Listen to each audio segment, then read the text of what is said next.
Hello everybody, welcome to the colours of knowledge. और आज हम कक्षा 9वीं की जो पूरक परीक्षा का प्रश्न पत्र है सन 2025 का, और उसका हम प्रश्न क्रमांक 10 आज हल करेंगे। देखिए, प्रश्न क्रमांक 10 इसका चित्र बनाया गया है और ये बहुत ही आसान प्रश्न है। प्रश्न क्या कहता है, आकृति देखकर निम्नलिखित को लिखिए। मतलब इस चित्र को देखकर आपको बताना है कि ए के निर्देशांक क्या है और बिंदु बी की कोटि क्या है। ठीक है, तो देखिए, ए के निर्देशांक, बिंदु ए कहाँ है, ये है ना। अब ए जो है उसमें जो एक्स अक्ष पे मान है वो कितना है, 3 है, और वाई अक्ष पे जो मान है वो भी कितना है, 3 है। ठीक है, मतलब जो बिंदु ए के निर्देशांक होगा इसमें, इसका सॉल्यूशन लिख रहे हैं हम। बिंदु ए का जो मान हो गया वो हो गया 3,3।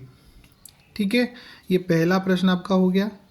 इसी में दूसरा प्रश्न आपका है, बिंदु बी की कोटि लिखना है। तो बिंदु बी कहाँ है, ये रहा, इसकी कोटि लिखना है। देखिए, जो कोटि होती है वो जो वाई अक्ष पे जो मान होता है बिंदु का, ठीक है, वो होती है। ठीक है, तो यहाँ पर मैं सबसे पहले बी का जो निर्देशांक है वो लिख लेता हूँ। बी जो है, देखिए, एक्स अक्ष पे तो -3 और वाई अक्ष पे 0। ठीक है, तो एक्स अक्ष पे -3 और वाई अक्ष पे 0।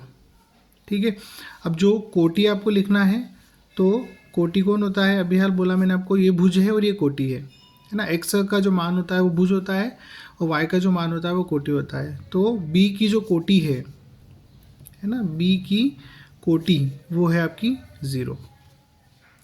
ठीक है, तो बहुत ही आसान है और ये प्रश्न निश्चित रूप से आपको पूछे जाएंगे। मतलब कि ऑब्जेक्टिव और ये जो प्रश्न है 2 नंबर के हमने अभी तक डिस्कस किए हैं, 6, 7, 8, 9, 10। ठीक है, 5 प्रश्न अभी तक हम कर चुके हैं। 5 प्रश्नों में 10 प्रश्न हम लगभग कर चुके हैं। तो इतने प्रश्न करने पर भी बड़ी आसानी से हम क्या कर सकते हैं, जो एग्ज़ाम है उसको क्रैक कर सकते हैं। तो आगे हम इसका जो अथवा वाला प्रश्न है वो देखते हैं। अब आइए हम प्रश्न क्रमांक 10 जो है, इसके अथवा में जो प्रश्न दिया गया है उसको हल करते हैं। देखिए क्या कहता है प्रश्न, निम्नलिखित प्रश्नों में से प्रत्येक प्रश्न का उत्तर दीजिए। है ना, बहुत ही आसान प्रश्न है, केवल एक एक लाइन में इनके उत्तर लिखना है हमको। देखिए क्या कहता है पहला प्रश्न, कार्तीय तल में किसी बिंदु की स्थिति निर्धारित करने वाली क्षैतिज और ऊर्ध्वाधर रेखाओं की क्या नाम है ना। जैसे कार्तीय तल बना हुआ है तो इसमें ये क्षैतिज रेखा है और ये ऊर्ध्वाधर, मतलब एक्स अक्ष जो होता है वो क्षैतिज रेखा होती है और वाई अक्ष जो होता है वो ऊर्ध्वाधर रेखा होती है। तो यही आपको लिखना है यहाँ पर कि इन रेखाओं के नाम क्या है ना। तो क्षैतिज और ऊर्ध्वाधर रेखा, तो जो क्षैतिज रेखा होती है, क्षैतिज रेखा को एक्स अक्ष कहते हैं तथा ऊर्ध्वाधर रेखा को क्या कहते हैं, वाई अक्ष कहते हैं। बस इतना से ही उत्तर आपको लिखना है और आपका उत्तर पूरा हो गया।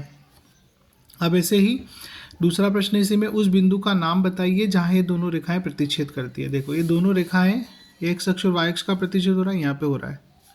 ठीक है, तो इस बिंदु को क्या कहते हैं, प्रतिच्छेद बिंदु कहते हैं, है ना। और इसका नाम है मूल बिंदु। क्या नाम है इसका, मूल बिंदु। एक्स अक्ष और वाई अक्ष जहाँ प्रतिच्छेद करते हैं उसे मूल बिंदु कहा जाता है, जिसके निर्देशांक होते हैं 0,0। मतलब एक्स का मान भी 0 होता है यहाँ पर और वाई का मान भी 0 होता है। ठीक है, तो आशा करता आपको समझ में आया होगा। Thanks for watching. वीडियो को लाइक कीजिए, शेयर कीजिए और सब्सक्राइब कीजिए और ज़्यादा से ज़्यादा लोग पहुँचाइए और मुझे सपोर्ट कीजिए। Thank you.